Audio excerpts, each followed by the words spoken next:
السلام علیکم ورحمۃ اللہ وبرکاتہ۔ الحمد للہ رب العالمین والصلاة والسلام علی رسولہ الکریم وعلی آلہ وصحبہ ومن سار علی نہجہ الی یوم الدین وسلم تسلیما کثیرا، اما بعد۔ ہم نے سابقہ درس میں سورۃ البقرہ کی آیت نمبر 116 سے تفسیر شروع کی تھی، ان آیات کو دہراتے ہیں۔ اعوذ باللہ من الشیطان الرجیم وقالوا اتخذ اللہ ولدا، اور کہا یعنی مشرکوں نے، کافروں نے، یہود و نصارہ نے کہ اللہ نے ولدن، اللہ نے بیٹا یا اولاد بنا لی۔ سبحانہ، پاک ہے وہ، بل لہ ما فی السماوات والارض، بلکہ اسی کے لیے ہے جو کچھ آسمانوں اور زمین میں ہے۔ کل، سبھی ہیں، لہو، اس کے لیے، قانتون، مطیع اور فرمانبردار۔ اللہ تعالیٰ نے ان کے گمراہ کن اس دعوے کا رد کرتے فرمایا کہ اللہ تعالیٰ اس بات سے منزہ اور پاک اور بالاتر ہے کہ وہ کسی کو اپنی اولاد بنائے، کہ جو محتاجی کی دلیل ہے، یعنی اولاد کا ہونا یا اولاد کا بنانا اس شخص کے لیے محتاج ہونے کی دلیل ہوتا ہے، جبکہ اللہ تعالیٰ محتاجی سے بالاتر ہے۔ اور پھر کیسے اس کی اولاد ہو سکتی ہے جبکہ کائنات کی ہر چیز، آسمان و زمین کی ہر چیز اس کی ملکیت ہے، اور باپ بیٹے کے تعلق جو ہے وہ ملکیت کے انداز سے نہیں ہوتا۔ اور پھر مزید کل لہ قانتون، سبھی اس کے مطیع و فرمانبردار ہیں، اور جبکہ اولاد بعض حالات میں ماں باپ کی نافرمان بھی ہوتی ہے، تو اس لیے اللہ تعالیٰ نے یہ دلیلیں پیش کی کہ اللہ تعالیٰ کس طرح سے اولاد کا، یعنی کہ اس کے اولاد نہیں ہو سکتی اور اولاد نہیں ہے اس کی۔ مزید فرمایا بدیع السماوات والارض، کہ مزید یہ بھی دلیل کہ وہ بدیع پہلی مرتبہ ایجاد کرنے والا ہے، پیدا کرنے والا ہے آسمان و زمین کو بغیر کسی سابقہ مثال کے، اور جبکہ اولاد جو ہے وہ باپ کی مثال ہوتی ہے۔ وَإِذَا قَضَى أَمْرًا، اور جب وہ فیصلہ کرتا ہے کسی بات کا، فَإِنَّمَا يَقُولُ لَهُ كُن فَيَكُونُ، پس اسے کہتا ہے ہو جا، پس وہ چیز ہو جاتی ہے۔ تو اللہ تعالیٰ کو اولاد کی ضرورت نہیں کہ جو اس قدر قادر مطلق ذات ہے۔ تو اس میں اس بات کا بیان ہے، 5 دلیلیں اللہ نے بیان کی کہ جو اللہ تعالیٰ کے اولاد نہ ہونے کی کھلی اور واضح دلیلیں ہیں۔ وقال الذین، اور کہا ان لوگوں نے، لا یعلمون، جو علم نہیں رکھتے، لولا یکلمنا اللہ، کیوں نہیں اللہ تعالیٰ ہم سے بات کرتا، او تأتینا آیہ، یا ہمارے پاس کوئی نشانی آیت آتی۔ کذالک قال الذین من قبلہم مثل قولہم، اسی طرح کی باتیں کی ان لوگوں نے جو ان سے پہلے گزرے ہیں، ایسی ہی باتیں، تو جس میں بیان ہے یہود و نصارہ کے بارے میں بھی اور مشرکین کے حوالے سے بھی، کہ جنہوں نے آپ صلی اللہ علیہ وسلم پر ایمان لانے کے لیے یا نبیوں پر ایمان لانے کی شرط کیا رکھی تھی کہ اللہ تعالیٰ ان سے ہم کلام ہو، اور جس طرح نبیوں پر وحی نازل ہوتی ہے ایسی ان پر بھی وحی نازل ہو، اللہ تعالیٰ ان سے ہم کلام ہو کہ ان کو بتائے کہ یہ میرا نبی ہے، اس کی اتباع کرو۔ تو کہتے کہ اللہ ہم سے بات کیوں نہیں کرتا، یا او تأتینا آیہ، ہمارے پاس یا کوئی نشانی کیوں نہیں آتی۔ اور نشانی سے مراد یا معجزے سے مراد وہ معجزات، نشانیاں جس کا وہ خود مطالبہ کرتے، ورنہ تو اللہ تعالیٰ نے ہر نبی کو نشانیاں اور معجزات دی ہیں۔ کذالک قال الذین من قبلہم، فرمایا اللہ تعالیٰ نے کہ ایسی ہی باتیں کرتے رہے وہ لوگ جو ان سے پہلے تھے، مثل قولہم، ان جیسی باتیں، تشابہت قلوبہم، ان کے دل ایک دوسرے سے مل گئے، متشابہ ہو گئے اس کفر و گمراہی میں، اس طرح کی گمراہ کن قسم کی باتوں میں۔ قد بینا الآیات لقوم یوقنون، یقیناً ہم نے کھول کر واضح بیان کر دی آیتیں، لیکن اس قوم کے لیے کہ جو یقین کرنے والے ہوں، ہاں، جس کا کام یقین ہو، جس کا کام ایمان لانا ہو، یا جس کا مقصد جو ہے حقیقت تک پہنچنا ہو، اس کے لیے ہر چیز کھلی اور واضح ہو چکی ہے۔ لیکن جس ہر درم نے ماننا ہی نہیں ہے، ہاں، اس کے لیے ان چیزوں کا کچھ فائدہ نہیں۔ انا ارسلناک بالحق بشیرا ونذیرا، پھر اللہ نے کھلی اور واضح جو چیزیں نازل کی ہیں اس کا بیان کرتے فرمایا کہ ہم نے بے شک آپ کو بھیجا ہے۔ تو اللہ کی طرف سے آپ کا بھیجا جانا ہی ایک کھلی اور واضح دلیل ہے، اور پھر خود آپ صلی اللہ علیہ وسلم کی ذات، آپ کی سیرت ہی ایک کھلی اور واضح دلیل ہے آپ کے سچا ہونے کی، اور پھر آپ کا لائے ہوا دین بالحق، حق، دین حق جو ہے وہ بھی واضح اور کھلی دلیل ہے کہ اللہ کی طرف سے ہے۔ انا ارسلناک، بے شک ہم نے آپ کو بھیجا، بالحق، حق، دین حق کے ساتھ، بشیرا و نذیرا، بشارت دینے والے اور ڈرانے والے بنا کر، ولا تسأل عن اصحاب الجحیم، اور نہیں آپ سے سوال کیا جائے گا، پوچھا جائے گا جہنم والوں کے بارے میں۔ یعنی اگر لوگ ایمان نہیں لاتے، کفر و گمراہی پر رہتے ہیں، تو نبی کریم علیہ السلام اس چیز کے اوپر آپ کی کوئی ذمہ داری نہیں ہے۔ وَلَن تَرْضَىٰ عَنْكَ الْيَهُودُ وَلَا النَّصَارَىٰ، اور ہرگز راضی نہ ہوں گے آپ سے یہودی اور نہ نصرانی، حَتَّىٰ تَتَّبِعَ مِلَّتَهُمْ، یہاں تک کہ آپ پیروی کرو ان کے دین کی، جس میں اس بات کو واضح کر دیا گیا کہ یہود و نصارہ کی اطاعت کرنے میں، ان کی مشابہت اختیار کرنے میں اور ان کے طور طریقے اختیار کرنے میں نہ سمجھیں کہ وہ خوش ہو جائیں گے، کوئی بیوقوف یا کوئی خوش فہمی میں نہ ہو کہ اس طرح سے یہود و نصارہ کو خوش کر سکے گا کوئی، بلکہ وہ اس وقت تک راضی نہ ہوں گے جب تک جو ہے آدمی ان کے دین پر نہ آ جائے، یہودی عیسائی نہ بن جائے۔ تو جس سے اس بات کو واضح کیا گیا کہ یہودیوں کے کلچر، عیسائیوں کی تہذیبیں، ان کے تمدن، ان کے اس طرح کی چیزوں کو اپنانے سے وہ خوش نہیں اور راضی نہیں ہو سکتے جب تک وہ آدمی خود ان کے دین پر نہ چل پڑے۔ قُلْ إِنَّ هُدَى اللَّهِ هُوَ الْهُدَىٰ، فرمایا اللہ تعالیٰ نے کہ کہہ دیجئے کہ بے شک سچی ہدایت اور حقیقی اور اصل ہدایت اللہ ہی کی ہے، جس میں اس بات کا رد ہے کہ جو اپنے آپ کو سمجھتے تھے کہ ہم بڑے ہدایت یافتہ ہیں اور باقی سبھی لوگ گمراہ ہیں، اور اسی لیے وہ کسی کے اوپر راضی نہ ہوتے جب تک ان کے دین پر نہ چل پڑتا۔ تو اللہ ماتا ہے کہ تمہارا دین یا تمہاری طریقہ جو ہے وہ ہدایت نہیں، بلکہ ہدایت وہ ہے جو اللہ کی طرف سے ہے، آسمان سے نازل ہونے والی ہے۔ وَلَئِن اتَّبَعْتَ أَهْوَاءَهُمْ، جب اللہ نے ہدایت کا ذکر کیا تو ہدایت کے مد مقابل خواہشات نفس اور اپنی منمانیوں کا ذکر کیا کہ جو اگر تم آپ پیروی کرو گے ان کے خواہشات کی، ان کے منمانی کی، بعد الذی جاءک من العلم، اس کے بعد کہ جب آپ کے پاس علم آ چکا، پتہ بھی چل چکا کہ حق اور ہدایت کیا ہے، پھر بھی آپ ان کی کسی بات کو مانتے ہو، اس میں آتے ہو، تو ما لک من اللہ من ولی ولا نصیر، آگے اللہ نے وارننگ دیتے ہوئے فرما دیا کہ اگر تم ایسا کرو گے تو تمہارا اللہ کی طرف سے نہ کوئی دوست ہوگا اور نہ کوئی مددگار ہوگا، جو ایک بہت بڑی وارننگ ہے کہ جب اللہ تعالیٰ کی مدد اور نصرت کسی سے ہٹ جاتی، اٹھ جاتی ہے، تو پھر کائنات کی کوئی چیز اس کا سہارا نہیں بن سکتی۔ اس کی بات کی آیات لیتے ہیں۔ اعوذ باللہ من الشیطان الرجیم، الذین آتیناہم الکتاب یتلونہ حق تلاوتہ اولئک یؤمنون بہ ومن یکفر بہ فاولئک هم الخاسرون۔ یا بنی اسرائیل اذکروا نعمتی التي انعمت علیکم وانی فضلتکم علی العالمین واتقوا یوما لا تجزی نفس عن نفس شیئا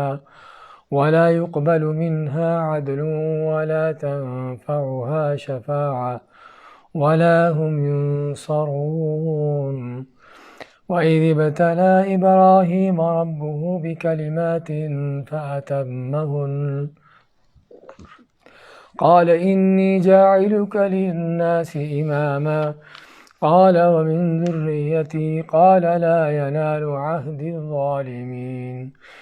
وَإِذْ جَعَلْنَا الْبَيْتَ مَثَابَةً لِلنَّاسِ وَأَمْنًا وَاتَّخِذُوا مِن مَّقَامِ إِبْرَاهِيمَ مُصَلًّى وَعَهِدْنَا إِلَىٰ إِبْرَاهِيمَ وَإِسْمَاعِيلَ أَن طَهِّرَا بَيْتِيَ لِلطَّائِفِينَ وَالْعَاكِفِينَ وَالرُّكَّعِ السُّجُودِ۔ الذین، وہ لوگ، آتیناہم الکتاب، جن کو ہم نے دی ہے کتاب،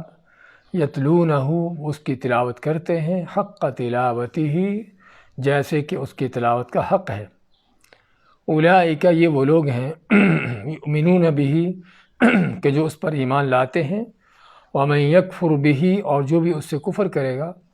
فاولئک هم الخاسرون، فاولئک، پس یہی وہ لوگ ہیں، یہی ہے صرف، الخاسرون، جو حقیقی خسارہ پانے والے ہیں۔ یا بنی اسرائیل، اے بنی اسرائیل، اے اسرائیل کے بیٹو، اذکروا نعمتی التی انعمت علیکم، یاد کرو میری اس نعمت کو جو میں نے تم پر کی، وانی، اور بے شک میں نے فضلتکم، تم کو فضیلت دی، علی العالمین جہانوں پر، واتقوا اور ڈر جو یومن اس دن سے، لا تجزی نفس عن نفس شیئا، لا نہیں تجزی بدلہ دے گی، کام آئے گی، نفس کوئی جان بھی، عن نفس شیئا کسی جان کے کچھ بھی، ولا يقبل منها عدل اور نہ ہی اس سے قبول کیا جائے گا کوئی بدل، ولا تنفعها شفاعہ اور نہ ہی اس کو فائدہ دے گی کوئی کسی طرح کی سفارش، ولا هم ينصرون اور نہ ہی ان کی کوئی مدد کی جائے گی۔ وَإِذِ ابْتَلَىٰ إِبْرَاهِيمَ رَبُّهُ وَإِذ اور یاد کرو کہ جب ابتلا کی آزمائش کی، آزمایا ابراہیم علیہ السلام کو، ربہ اس کے رب نے، بکلمات کچھ باتوں سے، کچھ کلمات سے، فَأَتَمَّهُنَّ تو ابراہیم علیہ السلام نے ان کو پورا کر دکھایا، قال تو کہا اللہ تعالیٰ نے، انی جاعلک للناس اماما کہ میں تم کو جاعلک بنانے والا ہوں، للناس لوگوں کے لیے، اماماً پیشوا اور رہنما، قال تو کہا ابراہیم علیہ السلام نے، ومن ذریتی اور کیا میری اولاد میں سے بھی، قال تو کہا اللہ تعالیٰ نے، لا ینال عہد الظالمین کہ نہیں پہنچے گا میرا یہ عہد جو ہے ظالموں کو۔ وَإِذْ جَعَلْنَا الْبَيْتَ مَثَابَةً لِلنَّاسِ وَأَمْنًا اور یاد کرو کہ جب ہم نے بنایا البیت بیت اللہ کو، اللہ کے گھر کو، مثابۃ للناس، مثابہ کے معنی کس چیز کا لوٹ پلٹ کر آنا، کہ لوگوں کے لیے لوٹ کر آنے کی جگہ، وَأَمْنًا اور امن کی جگہ بنا دیا، وَاتَّخِذُوا مِن مَقَامِ إِبْرَاهِيمَ مُصَلًّى اور حکم دیا کہ بنا لو ابراہیم علیہ السلام کے جو مقام ہے، مقام ابراہیم ہے، اس کو بنا لو مصلی یعنی نماز کی جگہ، وَعَهِدْنَا اور ہم نے عہد لیا إِلَىٰ إِبْرَاهِيمَ وَإِسْمَاعِيلَ ابراہیم اور اسماعیل علیہ السلام سے، أَن طَهِّرَ بَيْتِيَ عہد لینے سے مراد یعنی ان کو حکم دیا کہ طاہرہ کہ پاک کرو دونوں تم، بیتیا میرے گھر کو، للطائفین طواف کرنے والوں کے لیے، والعاکفین اور اعتکاف کرنے والوں کے لیے، والرکع السجود اور رکوع سجدہ کرنے والوں کے لیے۔ سورہ بقرہ کی آیت نمبر 121 سے 125 تک کی تلاوت اور ترجمہ پیش کیا گیا ہے۔ فرماتا اللہ تعالیٰ، الذین آتیناہم الکتاب یتلونہ حق تلاوتہ، اللہ تعالیٰ نے جب سابقہ آیات میں کہ جو ہم تقریباً چوتھے پانچویں رکوع سے لے کر پڑھتے چلے آ رہے ہیں، بنی اسرائیل کے ان کے مختلف حالات بیان کیے، ان کے اوپر جو اللہ کے انعامات ہیں ان کا ذکر کیا، اور اس قوم کی قباحتوں کا بھی بیان کیا ساتھ ساتھ کہ کس انداز سے اس قوم کی بدبختیاں رہی ہیں، تو اس کے بعد ان کے ان واقعات کو ختم کرتے ہوئے اللہ تعالیٰ ذکر فرماتا ہے ان میں سے جو نیک اور صحیح لوگ ہیں، کیونکہ ہر قوم میں، ہر امت میں اچھے برے لوگ ہوتے ہیں، اگرچہ برے لوگوں کی ہی ہمیشہ کثرت رہی ہے، تو بنی اسرائیل بھی اپنی ان ساری قباحتوں کے باوجود جو کہ ہم سابقہ پڑھ کے آئے ہیں، ان میں کچھ ایسے لوگ تھے جو واقعی اللہ کے سچے دین پر قائم تھے اور دین حق کی پیروی کرنے والے تھے، تو اللہ تعالیٰ نے ان کا بیان فرمایا ہے، الذین آتیناہم الکتاب کہ وہ لوگ جن کو ہم نے کتاب دی، یعنی ان پر تو کتاب نازل کی، اور ان کو کتاب دینے سے مراد یعنی ان پر شریعت نازل کر کے ان کو اس شریعت کی دعوت کا، تبلیغ کا، آگے لوگوں تک پہنچانے کا، اور اللہ کی زمین پر اللہ کے اس شریعت کو نافذ کرنے کی ان کو ذمہ داری دی، جیسے کہ رسول کریم صلی اللہ علیہ وسلم اور آپ کے صحابہ کو یہ ذمہ داری ملتی ہے۔ تو ایسے ہی سابقہ امتوں میں بھی اللہ تعالیٰ ہر نبی کے پیروکاروں کو جو ہے ذمہ داری دیتا رہا ہے کہ وہ اللہ تعالیٰ کے دین کو خود بھی سیکھیں اور آگے لوگوں تک بھی پہنچائیں، ان کو بھی سکھائیں۔ تو فرمایا اللہ تعالیٰ نے کہ جن کو ہم نے کتاب دی ہے، یتلونہ حق تلاوتہ وہ اس کی تلاوت کرتے ہیں جیسے کہ تلاوت کرنے کا حق ہے، اولئک یؤمنون بہ یہی وہ لوگ ہیں جو اس پر ایمان لانے والے ہیں۔ اور اس طرح کی آیات بعض دوسری جگہوں پر بھی ہیں، جس طرح کہ سورۃ قصص میں اللہ تعالیٰ کا فرمان ہے، الذین آتیناہم الکتاب من قبلہ ھم بہ یؤمنون کہ ہم نے پہلے سے جن لوگوں کو کتاب دے رکھی ہے وہ اس پر ایمان لاتے ہیں، وَإِذَا يُتْلَىٰ عَلَيْهِمْ قَالُوا آمَنَّا بِهِ قَالُوا آمَنَّا إِنَّهُ الْحَقُّ مِن رَبِّنَا اور جب ان کو پڑھ کر سنائی جاتی ہے تو کہتے ہیں کہ حق اور سچ ہے، تو اور یہ حق اور ہمارے رب کی طرف سے ہے، اِنَّا كُنَّا مِن قَبْلِهِ مُسْلِمِينَ اگرچہ ہم اس سے پہلے ہی اللہ تعالیٰ کے لیے مطیع و فرمانبردار ہیں۔ تو یہاں پر بھی اللہ تعالیٰ ان لوگوں کا ذکر کرتا ہے کہ جو واقعی ہی حق پرست تھے اور حق کا ساتھ دینے والے تھے، اگرچہ بہت شاذ و نادر یہ لوگ تھے، جس طرح کہ عبداللہ ابن سلام رضی اللہ تعالیٰ عنہ ہیں، یہودیوں کے بڑے علماء میں سے تھے، اور جیسے ہی اللہ کے نبی صلی اللہ علیہ وسلم مدینہ پہنچتے ہیں فوری طور پر یہ اسلام قبول کرتے ہیں اور اسلام میں داخل ہوتے ہیں۔ تو اللہ تعالیٰ ایسے لوگوں کا ذکر کرتا ہے کہ جن کو ہم نے کتاب دی ہے وہ اس کی تلاوت کرتے ہیں جیسے تلاوت کرنے کا حق ہے۔ ہاں، اس تلاوت کرنے کا حق جو ہے وہ کس طرح سے پورا ہوتا ہے، وہ کہ صرف الفاظ سے ہے یا الفاظ کے ساتھ کچھ اور بھی ہے؟ تو اللہ فرماتا ہے کہ یتلونہ حق تلاوتی، اس کی تلاوت کرتے ہیں جس طرح اس کا حق ہے، اس کے الفاظ کی ادائیگی میں بھی، جس میں اس بات کا بیان ہے کہ اللہ کی کتابوں، وہ قرآن کریم ہو یا اس سے پہلی تورات انجیل، جب تک وہ صحیح تھیں تو ان کو پڑھنے کے لیے انسان کو انہیں سیکھنا چاہیے تاکہ صحیح انداز سے صحیح تلفظ کے ساتھ اس کی ادائیگی ہو سکے، اور اللہ تعالیٰ کا جو فرمان ہے حق تلاوت ہی کا وہ پورا ہو جائے۔ لیکن حق کا تلاوت کا حق صرف کسی چیز کو اچھے انداز سے پڑھ لینے سے پورا نہیں ہوتا، بلکہ تلاوت کا حق وہ ہے کہ جو صحابہ کرام نے سمجھا تھا اور جس پر وہ چلے تھے، کہ وہ اللہ کی کتاب کو، قرآن کریم کی تلاوت سیکھتے بھی کہ کیسے کس لفظ کو کیسے پڑھنا ہے، اس کو سمجھتے بھی کہ اس میں اللہ تعالیٰ کا کیا حکم ہے، اور پھر اس پر عمل پیرا بھی ہوتے۔ تو یہ ہے اللہ کی کتاب کا، اللہ کی کتابوں کو پڑھنے کا حق، اس کی تلاوت کا حق، اس کے حروف کو، اس کے الفاظ کی صحیح ادائیگی ہونا، اور اس کے ساتھ ساتھ جو ہے اس کے معنی کو جاننا اور اس پر مکمل طور پر عمل پیرا ہونا۔ اور الفاظ کی ادائیگی میں الفاظ کی ظاہری ادائیگی بھی ہے، اس کے تلفظ کی بھی، اور اس کے ساتھ ساتھ اس کو ہر طرح کی تحریف اور تبدیلی سے بچانا بھی، کہ نہ پڑھنے والا خود اس میں کو اپنی طرف سے کوئی تبدیلی کرے، اور نہ ہی یعنی اس میں اگر کسی نے تبدیلی کی ہے تو ایسی چیز کو قبول کیا جائے۔ تو یہ ہے تلاوت کے لحاظ سے، اس کے ساتھ ساتھ اس کو سمجھنا اور اس پر عمل پیرا ہونا، اس کے تقاضوں کو پورا کرنا۔ تو اسے معلوم ہوا کہ بعض لوگ جو کہتے ہیں کہ حق کا تلاوت سے صرف اچھے لفظ سے ادا کر لینا اور اچھے لحن اور طرز انداز اختیار کر لینا یہ کافی نہیں ہے۔ ہاں، کوئی شک نہیں کہ قرآن کریم کو پڑھنے کے لیے، تلاوت کے لیے، کرنے کے لیے انسان کو اچھے سے اچھا انداز اختیار کرنا چاہیے، لیکن یہ صرف اچھا انداز ہی یہاں پر مراد نہیں ہے، بلکہ وہ ساری چیزیں ہیں کہ جو قرآن کے مقاصد ہیں، کہ اس کو پڑھنا بھی، اس کو سمجھنا بھی، اس پر عمل پیرا ہونا بھی۔ تو میں کہ جن کو ہم نے کتاب دی ہے اس کی تلاوت کرتے ہیں جیسے کہ تلاوت کرنے کا حق ہے، اس کے تقاضوں کو پورا کرتے ہوئے۔ ہاں، جب انسان صحیح معنوں میں تلاوت کرتا ہے، اللہ کی کتاب کو سچے دل سے، دل کی گہرائیوں سے سمجھ سوچ کر پڑھتا ہے، تو پھر کیا ہوتا ہے اس کا؟ اولئک یؤمنون بہ، اللہ فرماتے ہیں کہ یہ وہ لوگ ہیں جو ایمان لانے والے ہیں۔ تو جس میں اس بات کی دلیل ہے کہ اللہ کے دین پر، قرآن و سنت یا اللہ کی طرف سے آنے والی وحی پر غور و فکر کرنا ہی انسان کو ایمان کے رستوں پر چلا دیتا ہے، اور قرآن و سنت سے، اللہ تعالیٰ کی وحی سے روگردانی کرنا ہی انسان کے لیے جو ہے کفر و بے ایمانی، منافقت اور طرح طرح کی گمراہیوں کا ذریعہ، اس کا رستہ ہے۔ تو اس میں اس بات کا بیان بھی آ گیا کہ اگر کوئی صحیح معنوں میں ایمان لانا چاہتا ہے تو اس کے لیے ضروری ہے کہ اللہ کے قرآن کو سیکھے، سمجھے اور اس پر عمل پیرا ہو۔ تو اللہ تعالیٰ نے جب قرآن، اللہ کی کتابوں پر ایمان لانے والوں کا ذکر کیا اور اس کے حق ادا کرنے والوں کا ذکر کیا، تو ساتھ یہ بھی فرما دیا کہ جو اس سے کفر کرتا ہے ان کا انجام کیا ہے۔ وَمَن يَكْفُرْ بِهِ، اور جو اس سے کفر کرے، کفر کرنے سے مراد یا تو ویسے ہی جھٹلا دے یا اس کو پس پش ڈال کر نظر انداز کر دے،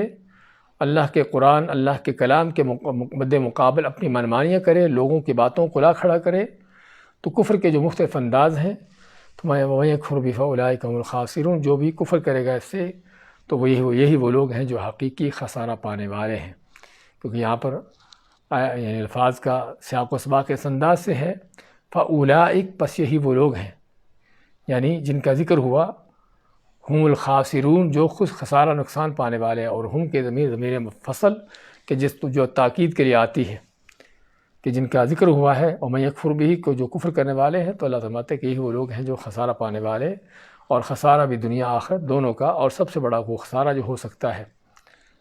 یا بنی اسرائیل اذکروا نعمتی التی انعمت علیکم، اس کے بعد پھر اللہ تعالیٰ بنی اسرائیل کو اپنی نعمتوں کی یاد دہانی کرواتا ہے کہ بنی اسرائیل اذکروا یاد کرو نعمتی التی انعمت علیکم، میری اس نعمت کو جو میں نے تم پر کی، وانی فضلتکم علی العالمین، اور بے شک میں نے تم کو فضیلت دی جہانوں پر۔ ان الفاظ سے پہلے یہ آیت گزر چکی ہے، لیکن اس آیت کا اور اس آیت کا کیا فرق ہے؟ الفاظ وہی ہیں اور ان میں کوئی فرق نہیں، لیکن فرق جو ہے وہ معنی مفہوم کے اعتبار سے، کہ وہاں پر اللہ تعالیٰ نے بنی اسرائیل کا ذکر شروع کیا تھا، ان پر اپنی فضیلت کا اظہار کیا اور ان کو جو نعمتیں دے رکھی تھیں اس کی طرف تنبیہ کی تھی، اور پھر اس کے مد مقابل اس قوم کی جو سرکشیاں بغاوتیں رہیں، یعنی انعامات یاد کروائے، لیکن اس کے باوجود بنی اسرائیل کی جو بغاوتیں تھیں اس کا بیان کیا تھا۔ اب یہاں پر بنی اسرائیل کے ان واقعات کو ختم کرتے ہوئے پھر سے اللہ تعالیٰ اسی آیت کو دہراتا ہے، اس بات پر تنبیہ کرنے کے لیے کہ اللہ نے تو تم کو بڑے انعامات دیے، تم کو فضیلتیں دی، مقامات دیے، لیکن تم وہ بدبخت ہو کہ جنہوں نے اللہ کے دیے ہوئے ان انعامات کا خیال نہ رکھا، اللہ کی نعمتوں کی قدر نہ جانی، اور پھر کیا ہے، اللہ تعالیٰ نے تم سے دنیا کی امامت کا منصب چھین کر دوسری قوم کو دے دیا۔ تو اس آیت کا اصل تعلق اس لحاظ سے ہے کہ بنی اسرائیل کو نعمتیں یاد کروا کر، اللہ تعالیٰ کے جو ان پر انعامات ان کو یاد کروا کر اصل ان کو تنبیہ کرنا ہے کہ تم نے اللہ کی نعمتوں کی ناقدری کی اور اللہ تعالیٰ کی ان انعامات کو ان کا مقابلہ کیا، ان کو جھٹلایا، تو اب اس کا نتیجہ کیا ہے کہ نتیجہ یہ ہے کہ اب تم سے وہ امامت کا منصب چھینا جاتا ہے جو تم کو ملا تھا۔ تو یہاں پر وہی آیت دہرانے کا مقصد، تم کو فضیلت تو ہم نے دی لیکن تم نے اس کا پاس نہ کیا۔ واتقوا یوما لا تجزی نفس عن نفس شیئا، پھر مزید تنبیہ کر دی کہ جب بات جو ہے وہ حسب و نسب سے نہیں ہے اور کسی اللہ تعالیٰ کی طرف سے انعامات کا ملنا، اس کا تعلق کسی خاندان، کسی قوم، قبیلے، کسی خاص رنگ سے نہیں ہے، بلکہ اس کا تعلق ایمان، تقوی، نیکی کے ساتھ ہے، تو اسے فرما دیا کہ پھر قیامت کے دن بھی یہ تقوی، نیکی ہی کام آئے گا۔ واتقوا، ڈر جاؤ، یومن، اس دن سے، لا تجزی نفس عن نفس شیئا، نہیں بدلہ دے گی کوئی جان کسی جان کے کچھ بھی، یعنی کوئی بھی آدمی، کوئی بھی انسان کسی دوسرے کے کام نہ آئے گا۔ ولا يقبل منها عدل، اور نہ ہی اس سے کوئی یعنی معادلہ یا اس سے کوئی بدل قبول کیا جائے گا کہ اس کے بدلے میں کوئی دوسرا انسان پیش کر دیا جائے، یا کوئی دوسرا انسان خود اپنے آپ کو پیش کر دے کہ مجھے پکڑ لیا جائے، یا جس کو پکڑا گیا ہے وہ کسی اور کا نام دے دے کہ اس کو پکڑ لے، تو نہ تو کوئی انسان ہوگا جو اس کی جگہ پر ان کے سزا بھگتے، اور نہ ہی اس کے پاس کوئی مال ہوگا کہ جو دے کر اپنے آپ کو چھڑا سکے۔ ولا تنفعها شفاعہ، اور نہ ہی اس کو فائدہ دے گی شفاعت، کسی طرح کی کوئی سفارش، شفاعت، ولا هم ينصرون، اور نہ ہی ان کی کوئی کسی طرح سے مدد کی جائے گی۔ تو یہ وہ سہارے جو ہم پہلے ہی پڑھ چکے ہیں اس سے ملتے جلتے الفاظ کے ساتھ اسی صورت میں، کہ اللہ نے تنبیہ کی اس بات کی کہ اگر بات جو ہے وہ عمل کی ہے، حسب و نسب کی نہیں ہے، تو پھر تمہیں اس دن سے ڈرنا چاہیے کہ جس دن ہر انسان اپنے اعمال کا خود ہی ذمہ دار ہوگا، کوئی کسی کے کام نہ آئے گا، اور نہ ہی اس کے مد مقابل کوئی عوض معاوضہ لے کر اس کو چھوڑا جا سکتا ہے، اور نہ ہی اس کے حق میں کس طرح کی کوئی سفارش قبول کی جائے گی، کیونکہ مشرک کافر کے لیے سفارش نہیں ہے۔ ولا هم ينصرون، اور نہ ہی ان کی کس طرح سے مدد کی جائے گی۔ تو یہ وہ سارے تعلقات ہیں کہ جو دنیا میں انسانوں کے ساتھ ایک دوسرے کے ساتھ ہوتے ہیں، اور ان تعلقات کی بنیاد پر انسان دنیا میں طرح طرح کی نقصانات سے بچ جاتا ہے، لیکن قیامت کے دن یہ تعلقات سارے کے سارے ختم ہو چکے ہوں گے۔ کوئی ایسا تعلق نہیں ہوگا کہ جس وجہ سے آدمی کسی دوسرے کے کام آئے، سوائے جو ایمان کا تعلق ہے۔ الاخلاء یومئذ بعضهم لبعض عدو، کہ اس دن جو گہرے دوست تھے وہ قیامت کے دن ایک دوسرے کے بدترین دشمن ہوں گے۔ ہاں، کچھ وہ لوگ ہیں کہ جن کی دوستیاں قیامت کے دن بھی جاری ساری رہیں گی، وہ کون ہیں؟ الا المتقین، سوائے جو متقی پرہیزگار ہیں۔ تو یہاں پر بھی اسی بات کی تنبیہ کی کہ بنی اسرائیل، تم جب دیکھ چکے کہ تمہارے دنیا کے اندر بھی تمہارے حسب و نسب تمہارے کام نہ آ سکے، تو پھر قیامت کے دن یہ چیزیں کیسے کام آئیں گی کہ جہاں پر انسان کے عمل کے سوا کوئی اس کی چیز کام آنے والی نہیں۔ وَإِذِ ابْتَلَىٰ إِبْرَاهِيمَ رَبُّهُ بِكَلِمَاتٍ فَأَتَمَّهُنَّ، اب جب اللہ نے بنی اسرائیل سے امامت کا منصب چھینا اور چھینتے ہوئے پھر سے ان کو یاد دلا دی کہ ہم نے تو تم پر بڑی نعمتیں کی ہیں، لیکن تم ہو کہ نعمتوں کی ناقدری کر کے اس کے لائق، اس کے قابل نہیں رہے۔ تو پھر کیا ہے، اللہ تعالیٰ فرماتا ہے وَإِذِ ابْتَلَىٰ إِبْرَاهِيمَ رَبُّهُ، اللہ نے اصل بنی اسرائیل کے اوپر جو انعامات کا جو منبع تھا، جو مصدر تھا ابراہیم علیہ السلام، ان کا ذکر فرماتا ہے کہ جب اللہ تعالیٰ نے ابتلا کی، آزمائش کی ابراہیم علیہ السلام کی، ابراہیم ربہ، اس کے رب نے اس کی آزمائش کی، بکلمات، کچھ باتوں سے، کچھ کلمات سے۔ اب یہ کلمات، یہ باتیں کیا ہیں؟ اس میں علماء کے مختلف ان کی تفسیریں ہیں، اور حقیقت میں سبھی وہ ایک ہی چیز پر، یعنی کہ سبھی کے سبھی مراد ہیں۔ تو چنانچہ بعد نے کہا ہے کہ ابراہیم علیہ السلام کا اپنے والد سے، اپنی قوم سے مقابلہ کرنا، وقت کے بادشاہ کے مقابلے میں کھڑا ہو جانا، حق کی دعوت لے کر ان کے شرک کا رد کرنا، ان کی بت پرستی اور ان چیزوں کی تردید کرنا، اور اس طرح ان کا آگ میں پھینکا جانا، اور اس پر ان کا صبر و تحمل سے یعنی مظاہرہ کرنا، اور پھر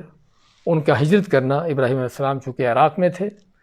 عراق سے وہ فلسطین جاتے ہیں، مکہ آتے ہیں، مصر جاتے ہیں، مختلف ان کے زمین پر جو سفر چلتے ہیں، ہجرتیں کرتے ہوئے اللہ کے دین کی خاطر، اور اسی طرح اور بھی ان کے ساتھ جو واقعات پیش آتے رہے، اللہ کے حکم سے نومولود بچے اور بیوی کو جو ہے مکہ کے یعنی کہ سنگلاخ پہاڑوں میں چھوڑنا ان کا، اور پھر جب بیٹا تھوڑا بڑا ہوتا ہے، بھاگنے دوڑنے کے قابل ہوتا ہے، تو ان کو ذبح کرنے کا حکم دیا جاتا ہے، اور دونوں تیار ہو جاتے ہیں اس اللہ کے حکم کو پورا کرنے کے لیے۔ تو یہ بھی ساری وہ کلمات ہیں، باتیں ہیں جن جو مراد ہو سکتی ہیں۔ یہ اس سے مراد جس سے اگلی آیتوں میں آ رہا ہے، اللہ تعالیٰ کے گھر کا تعمیر کرنا اللہ کے حکم سے، اور اس کو پاک صاف رکھنا حصی اور معنوی لحاظ سے، اور پھر اللہ تعالیٰ کا فرمان کہ جب اللہ فرمائے کہ اسلم کہ تم مطیع ہو جا، تو ابراہیم علیہ السلام نے اپنی اطاعت کا اقرار کیا، تو یہ بھی اس سے مراد ہو سکتے ہیں۔ اور اس طرح عبداللہ بن عباس رضی اللہ عنہ فرماتے ہیں کہ ابراہیم علیہ السلام کو اللہ نے مختلف اور بھی چیزوں سے آزمایا، کہ جس میں وہ فطری اعمال ہیں، کہ جن کو اللہ کے نبی صلی اللہ علیہ وسلم نے سنن الفطرہ کا نام دیا ہے، کہ فطری اعمال، کہ جس میں جسم کے بالوں کا صاف کرنا، جسم کی صفائی ستھرائی رکھنا، مونچھیں کتروانا، داڑھی بڑھانا اور کلی کرنا، اس طرح کے یعنی کہ جو چیزیں جس کا انسان کے جسم سے، اس کی صفائی سے تعلق ہے، جس سے پتہ چلتا ہے کہ اللہ کا دین صرف اور صرف جو ہے وہ کوئی عبادت کا دین نہیں، بلکہ صفائی ستھرائی کا دین بھی ہے۔ تو ابراہیم علیہ السلام کو اللہ نے اس طرح کی چیزوں سے بھی آزمایا جو امور فطرت ہیں، جس طرح کہ ابن عباس کی روایت ہے۔ تو ہم جس سے بات کر رہے تھے کہ یہ سبھی وہ چیزیں ہیں کہ جو ابراہیم علیہ السلام کے آزمائشوں میں سے ہیں، کہ جن کے متعلق اللہ تعالیٰ ماتا ہے وَإِذِ ابْتَلَىٰ إِبْرَاهِيمَ رَبُّهُ، اور یاد کرو کہ جب ابراہیم علیہ السلام کی آزمائش کی اس کے رب نے، بکلمات، کچھ باتوں سے، کلمات سے، فَأَتَمَّهُنَّ، تو ابراہیم علیہ السلام نے ان کلمات کو، ان باتوں کو پورا کر دکھایا، یعنی ہر امتحان میں کامیاب ہوئے، ہر آزمائش میں پورے اترے،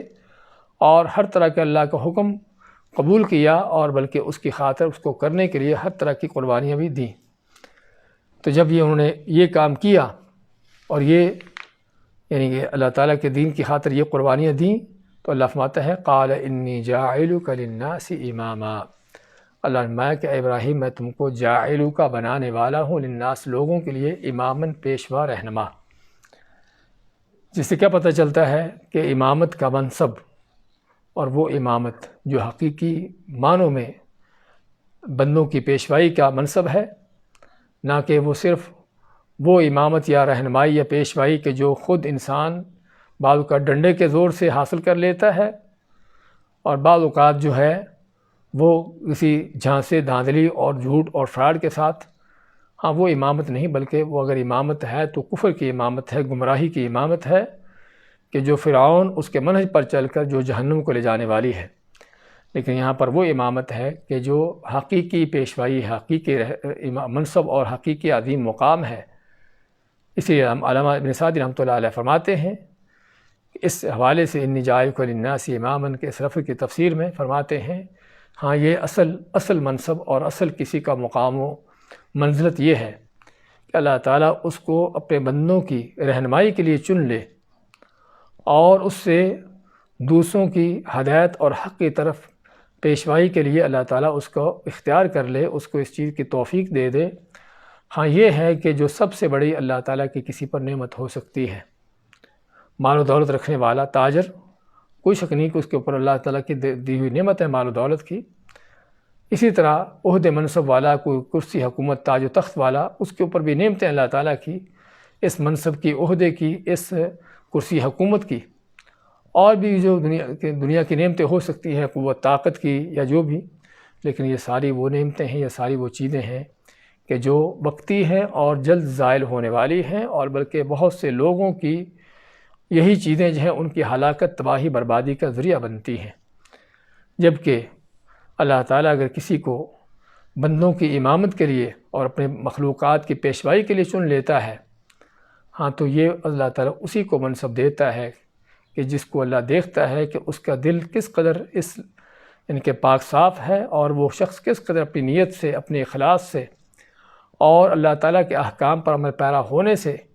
یہ چیز ثابت کرتا ہے کہ واقعی اللہ تعالیٰ اس کو یہ منصب عطا کرے۔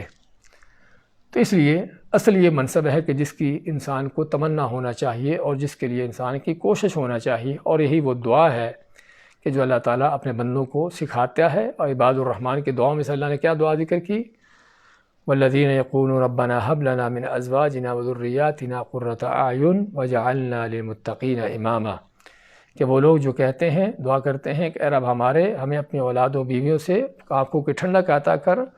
اور ہمیں اجعلنا للمتقین اماما، متقین کا پرہیزگار، نیک لوگوں کا پیشوا، ان کا رہنما بنا دے۔ کیونکہ اس میں کیا ہے کہ انسان کی خود بھی اس کے لیے ہدایت ہے، اور پھر وہ اکیلا ہی ہدایت پر نہیں بلکہ اپنے ساتھ اوروں کو بھی،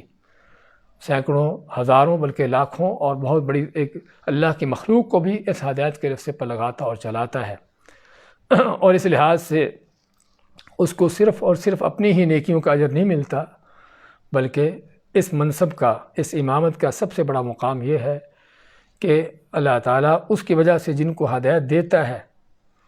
اور اس کے سکھائے ہوئے علم اور دعوت کی وجہ سے اللہ تعالیٰ جن کو راہ حق پر چلاتا ہے، تو ان سبھی ہدایت پانے والوں، راہ حق پر چلنے والوں کا اجر و ثواب بھی اس پیشوا کو، اس رہنما کو مل رہا ہے کہ جو ان کی اس ہدایت اور حق کی طرف رہنمائی کا ذریعہ بنا ہے۔ تو اصل یہ وہ کہ منصب ہے کہ جس کی خاطر انسان کو اس کی دوڑ دھوپ، اس کی کوشش ہونی چاہیے۔ اگرچہ آج کے مادہ پرستی کے اس دور میں ہاں یہ منصب نہیں بلکہ یہ ذلت بن چکی ہے۔ لوگوں کے ہاں، دنیا داروں کے ہاں، کوئی آدمی دین اور نیکی اور تقوی ان چیزوں کے لحاظ سے، علم کے لحاظ سے لوگوں کا پیشوا ہو، ان کا رہنما ہو، ان کی رہنمائی کرنے والا ہو، ہاں آج کے مادہ پرستوں، آج کے دنیا داروں کے ہاں سب سے یہ گھٹیا آدمی ہے۔ لیکن مراد اور مقصد جو ہے وہ لوگ نہیں ہے، معیار جو ہے لوگ نہیں ہے کہ لوگ کس کو اونچا نیچا بناتے کرتے ہیں۔ اصل معیار وہ لوگوں کا رب ہے کہ وہ کس کو اونچا نیچا بناتا ہے، اس کے ہاں اونچا کون ہے۔ تو اس لیے اللہ فرماتا ہے کہ میں نے تم کو لوگوں کے لیے امام بنا دیا، اور بنایا کب؟ جب وہ پہلے فرمایا کہ فَأَتَمَّهُنَّ، اللہ نے ان کی آزمائش کی مختلف طرح کے یعنی چیزوں سے، اور اس میں بڑے بڑے یعنی کہ خطرناک چیزیں تھیں، بڑے بڑے مشکل ترین پہلو تھے کہ جس میں آدمی عام طور پر ڈگمگا جاتا ہے، پیچھے ہٹ جاتا ہے۔ لیکن ابراہیم علیہ السلام جب اللہ کے لیے خالص مخلص تھے اور اللہ کے لیے حنیف یکسو تھے، تو پھر ان کو ان قربانیوں کو دینے پر کوئی کس طرح کی کوئی مشکل نہیں تھی۔ تو جب اس انداز سے اللہ کے دین کی خاطر قربانیاں دیں تو اللہ نے پھر ان کو دنیا کی امامت کا منصب عطا کیا، اور صرف اس وقت کے لوگوں کے لیے نہیں یا کسی خاص قوم قبیلے کے لیے نہیں، بلکہ انی جاعلک للناس اماما، کہ میں تم کو لوگوں کا امام بنانے والا ہوں۔ اور لوگ کون سے؟ اصل آیت کا ظاہر یہی ہے کہ جتنے بھی لوگ ہیں، ابراہیم علیہ السلام کے زمانے کے ہوں، ان کے بعد کے ہوں، قیامت آنے والے جو بھی ہیں۔ اور واقعی حقیقت بھی یہی ہے کہ ابراہیم علیہ السلام، اللہ نے ان کی امامت ایسی ان کو عطا کی کہ جیسی امامت کسی اور کو عطا نہ ہوئی، حتیٰ کہ رسول کریم علیہ السلام کو بھی حکم دیا گیا فَاتَّبِعْ مِلَّةَ إِبْرَاهِيمَ حَنِيفًا، کہ آپ بھی ابراہیم علیہ السلام کے دین کی یکسو ہو کر پیروی کرو۔ حتیٰ کہ امام الانبیاء، سید الخلق رسول کریم صلی اللہ علیہ وسلم کو بھی ابراہیم علیہ السلام کی پیروی کرنے کا اگر حکم دیا جا رہا ہے تو اس بات کی دلیل ہے کہ اللہ نے ابراہیم علیہ السلام کو یہ امامت کا منصب کیسے عطا کیا اور کس قدر یہ عظیم منصب تھا۔ قال ومن ذریتی، اب یہ امامت کا منصب عطا ہوا، اور اصل یہی سب سے بڑا وہ مقام اور مرتبہ ہے جو اللہ تعالیٰ کی طرف سے کسی بندے کو مل سکتا ہو۔ تو ابراہیم علیہ السلام یہ مرتبہ مقام صرف اپنی ذات کے لیے نہیں بلکہ اس کی تمنا اپنی اولاد کے لیے بھی کرتے ہیں، لیکن اولاد کے لیے تمنا کرتے ہوئے کیا فرماتے ہیں؟ وَمِن ذُرِّيَّتِي، کہ میری اولاد میں سے بھی، یعنی کہ میری ساری اولاد ہی کو یہ امامت کا منصب مل جائے، کیونکہ یہ ممکن نہیں ہے کہ سبھی کے سبھی لوگ امام بن جائیں، اور یہ بھی ممکن نہیں کہ سبھی کے سبھی لوگ ہی ہدایت پر ہوں، لازماً کچھ لوگ ہدایت پر ہوں گے، کچھ گمراہی پر ہوں گے۔ تو اس لیے میں من ذریتی کہ میری اولاد میں سے بھی ایسے لوگ ہوں کہ جن کو یہ منصب عطا ہوتا رہے، اور امامت کا سلسلہ میری اولاد میں بھی چلتا رہے، اور خصوصاً یہ امامت جو نبوت اور رسالت کے لحاظ سے بھی ہے۔ تو ابراہیم علیہ السلام دعا کرتے ہیں کہ اللہ میری اولاد میں سے بھی، قال، تو فرمایا اللہ تعالیٰ نے، لا ینال عہد الظالمین، لا ینال نہیں پہنچتا یا نہیں پہنچے گا، عہدی میرا یہ عہد، میرا یہ وعدہ، الظالمین ظالموں کو، جس میں اس بات کی تنبیہ کر دی کہ امامت کا یہ منصب اور یہ مقام اور مرتبہ نہ تو حسب و نسب سے ملتا ہے کہ چونکہ باپ نبی ہے تو بیٹا بھی لازمی نبی ہوگا، باپ اگر کوئی اللہ تعالیٰ کے ہاں بڑے مقام والا ہے تو بیٹا بھی لازمی وہی مقام اس کو ملے گا، ایسی باتیں نہیں، بلکہ اس کا تعلق بھی، امامت کا تعلق چونکہ تقوی نیکی سے ہے، ایمان سے ہے، یقین سے ہے، اور اللہ کے دین پر اللہ کی طرف سے جو احکامات ہیں ان پر چلتے ہوئے صبر کرنے سے، اللہ کی منع شدہ چیزوں سے، حرام شدہ چیزوں سے بچنے پر صبر کرنے سے، اللہ کی طرف سے آنے والے آزمائشوں پر صبر کرنے سے، تو یہ وہ چیزیں ہیں کہ جو امامت دلانے والی ہیں۔ اس لیے علماء کا کہنا ہے کہ بالصبر والیقین تنال الامامۃ فی الدین، اور سورۃ سجدہ کے سورۃ الف لام میم سجدہ جو ہے اس کی آخری آیات میں اللہ نے اسی چیز کا ذکر کیا ہے کہ جب وہ لوگ تقوی نیکی کے رستے پر چلے اور اللہ پر یقین اور صبر کا رستہ انہوں نے اختیار کیا تو اللہ نے ان کو دنیا کی قیادت اور ان کو امامت عطا کی۔ تو چنانچہ یہ وہ چیز ہے کہ جو سبھی نہیں کر پاتے، تو اللہ فرماتا ہے اس لیے کہ لا ینال عہد الظالمین، کہ میرا یہ عہد، میرا یہ وعدہ ظالموں کو نہیں پہنچے گا۔ اس میں دو باتوں کی تنبیہ، ایک تو امامت کا منصب عطا ہونے کے لیے عمل کی ضرورت ہے، نیکی تقوی کی، پرہیزگاری، اخلاص کی ضرورت ہے، اور اللہ کے دین پر قربانیاں دیتے ہوئے صبر کی ضرورت ہے۔ اور دوسرا اس بات کا بیان بھی کہ اگرچہ ابراہیم علیہ السلام اللہ کے خلیل ہیں اور بات ہو رہی ہے ان کی اولاد کی، اپنی اولاد میں سے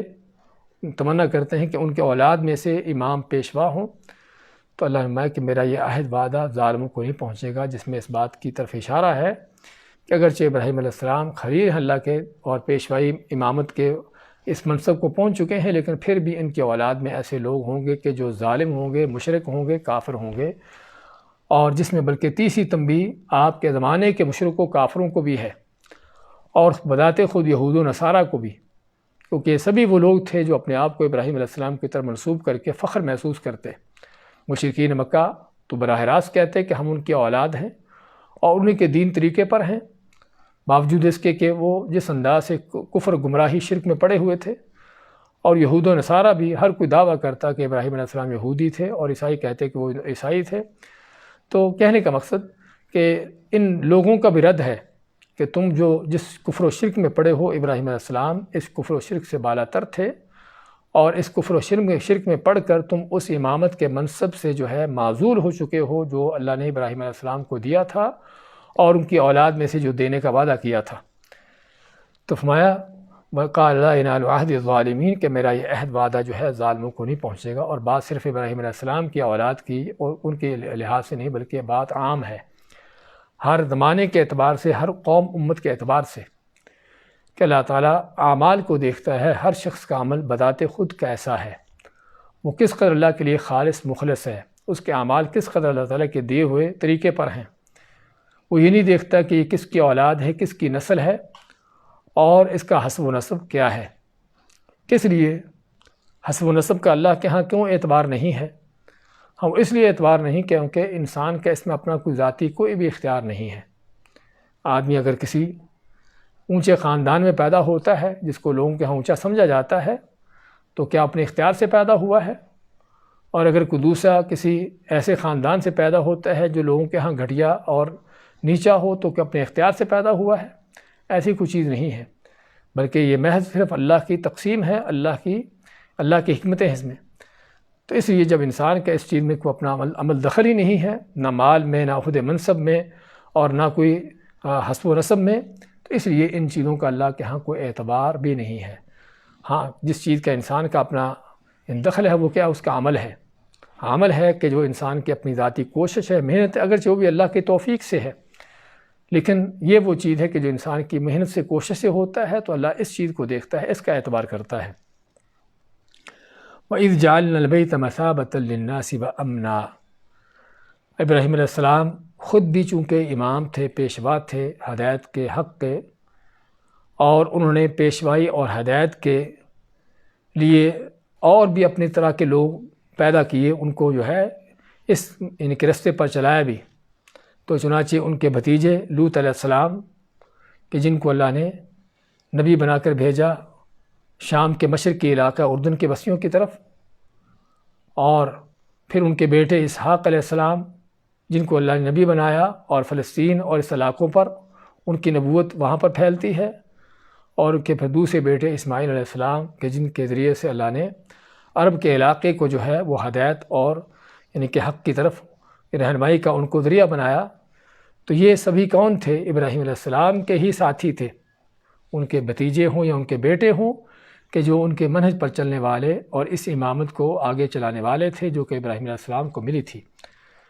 تو ابراہیم علیہ السلام نہ کہ صرف خود جو ہے امامت ہدایت اور حق میں پیشوا تھے، بلکہ اپنے ساتھ انہوں نے ایسے لوگ بھی تیار کیے کہ جو اس حق اور ہدایت اور اس چیز پر لوگوں کو چلانے والے تھے۔ اور پھر نہ کہ صرف یہ کام کرنے پر اکتفا کیا، بلکہ اور کیا کام کیا؟ مزید یہ کہ انہوں نے وہ یعنی مرکز تیار کیا کہ جو حق اور ہدایت اور توحید کا ہو سکتا ہے، اور وہ کیا ہے؟ بیت اللہ ہے۔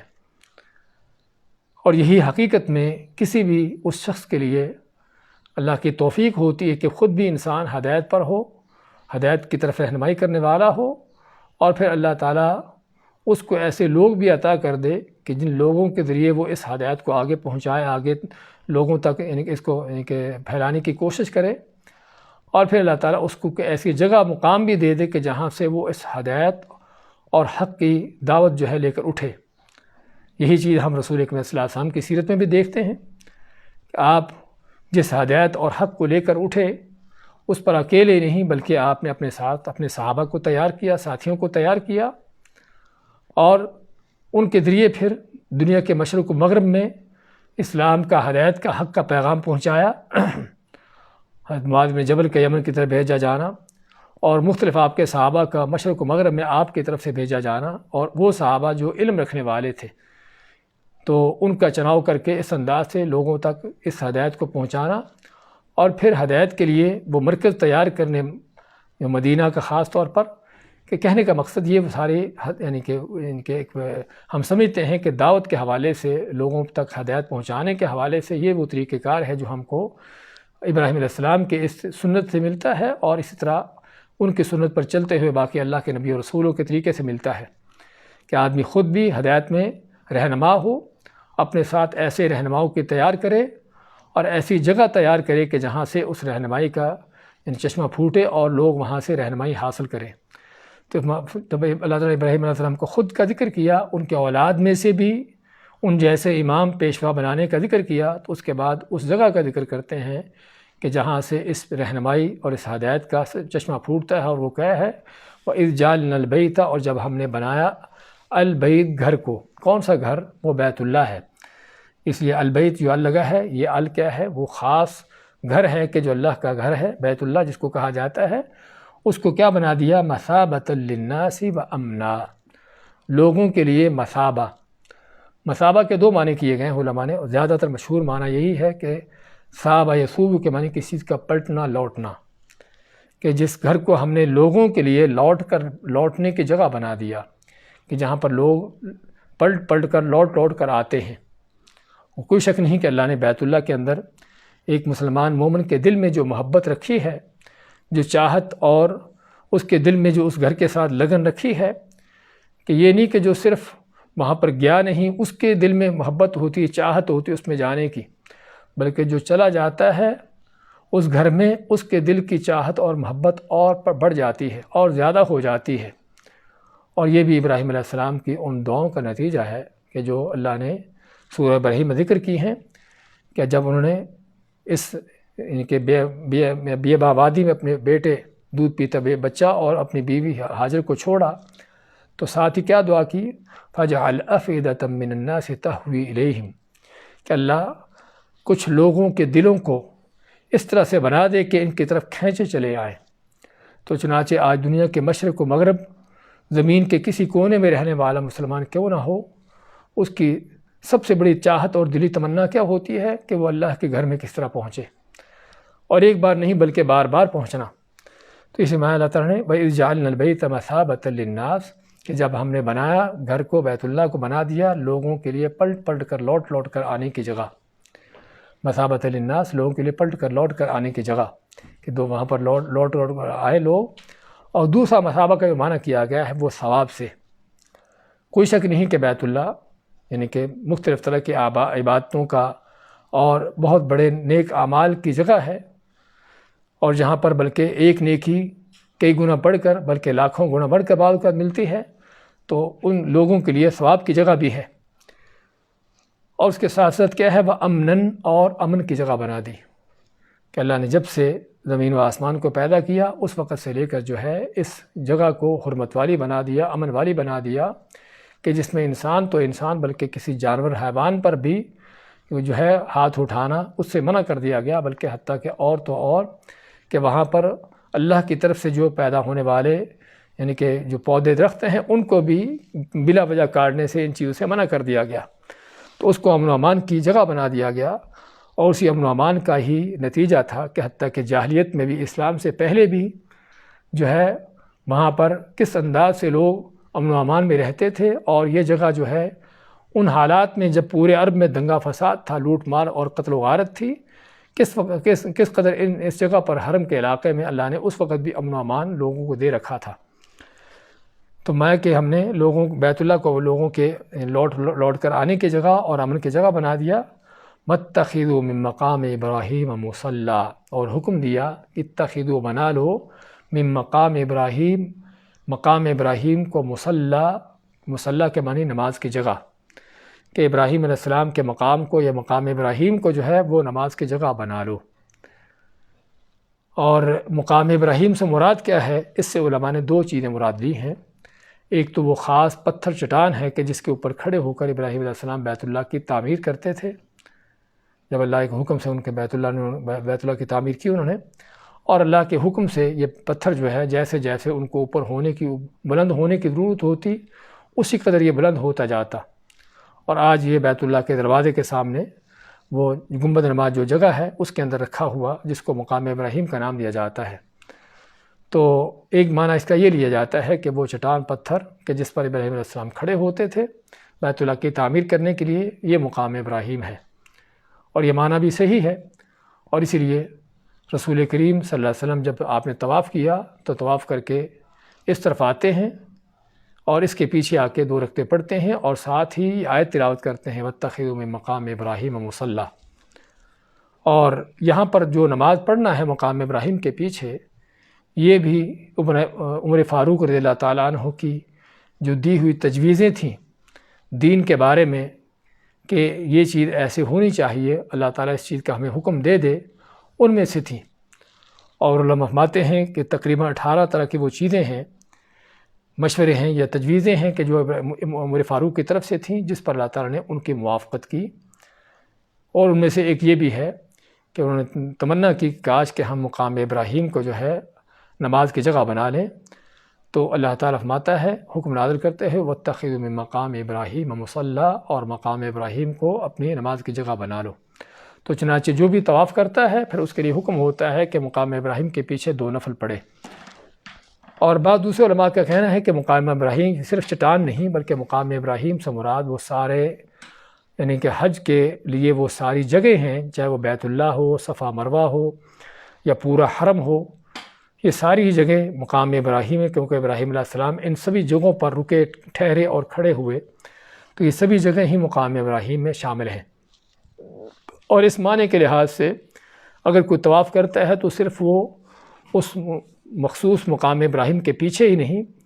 بلکہ کسی بھی جگہ، حرم کے کسی بھی جگہ پر بھی جا کر 2 رکعتیں پڑھ لیتا ہے تو جائز ہے، اور یہی صحابہ کرام کا عمل تھا۔ عبداللہ بن عمر کے بارے میں آتا ہے کہ بیت اللہ کا طواف کرنے کے بعد بعض اوقات جو ہے بیت اللہ سے کافی دور جا کر، ابطح نام کی جگہ ہے مکہ میں ہی، حرم میں ہی، تو وہاں پر جا کر 2 رکعتیں پڑھتے تھے، اور اللہ عالم ان کے ہاں یعنی کہ مقام ابراہیم کا یہی مفہوم، جو دوسرا مفہوم دیا جاتا ہے کہ اس سے مراد پورا حرم ہے، اور حرم میں ساری وہ جگہ ہیں کہ جو حج کرنے والے کے لحاظ سے جہاں پر جانا ٹھہرنا اس کے لیے سنت ہے۔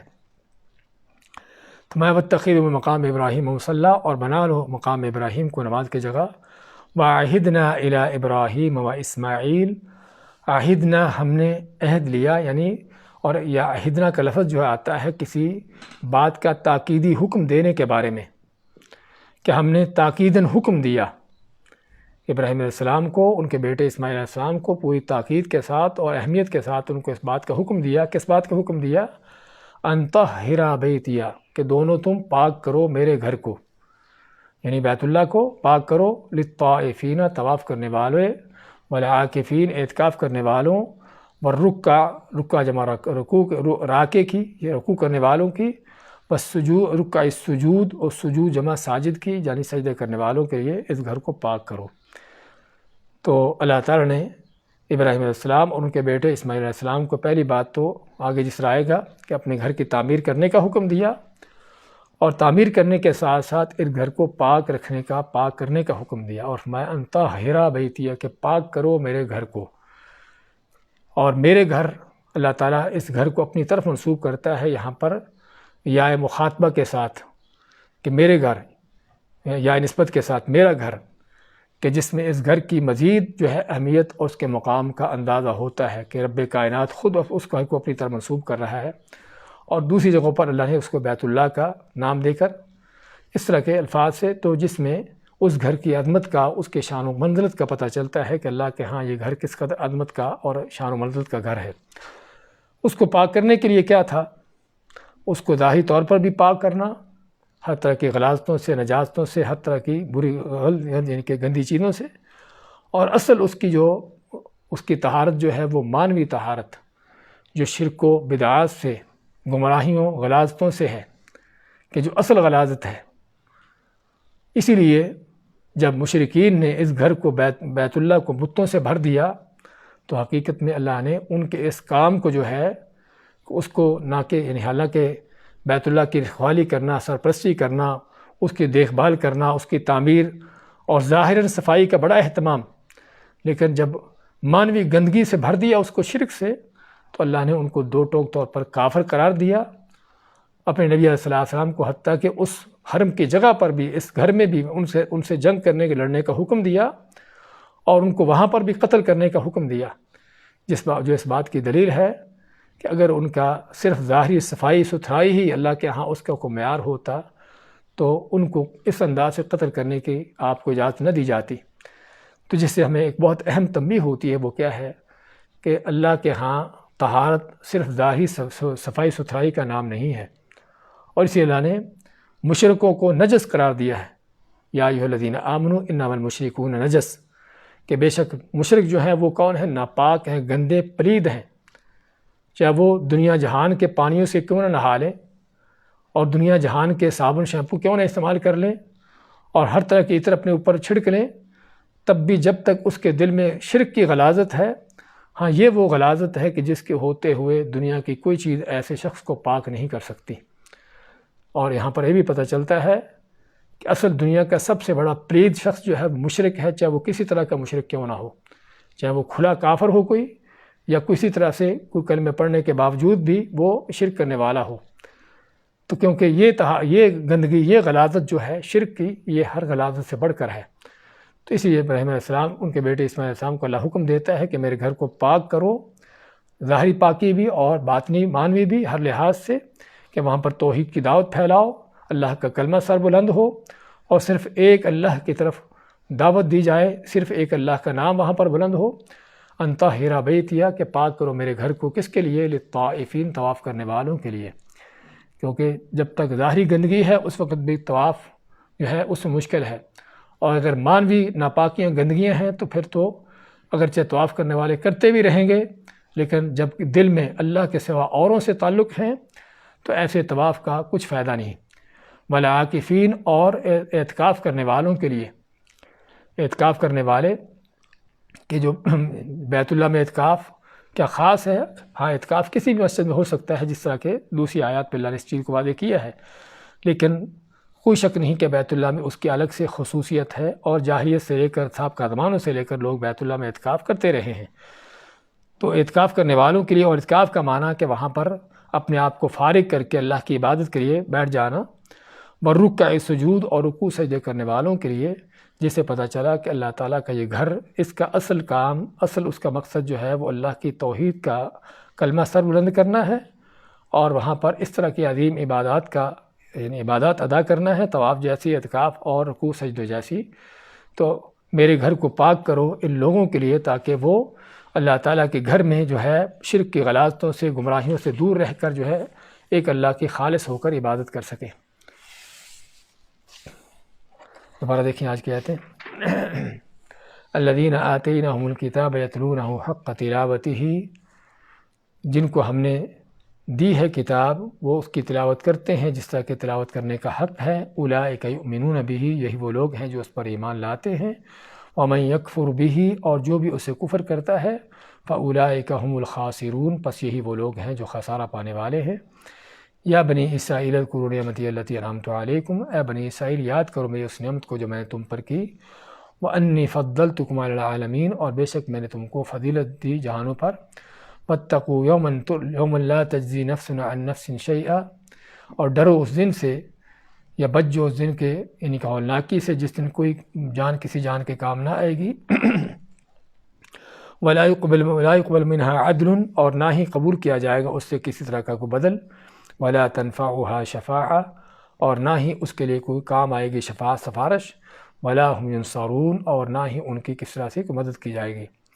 وَإِذِ ابْتَلَىٰ إِبْرَاهِيمَ رَبُّهُ، اور یاد کرو کہ جب ابراہیم علیہ السلام کی آزمائش کی اس کے رب نے، بکلمات، کچھ باتوں سے، فَأَتَمَّهُنَّ، پس ان کو ابراہیم علیہ السلام نے پورا کیا۔ قال، تو کہا اللہ تعالیٰ نے، انی جاعلک للناس اماما، کہ میں تمہیں بنانے والا ہوں لوگوں کے لیے پیشوا۔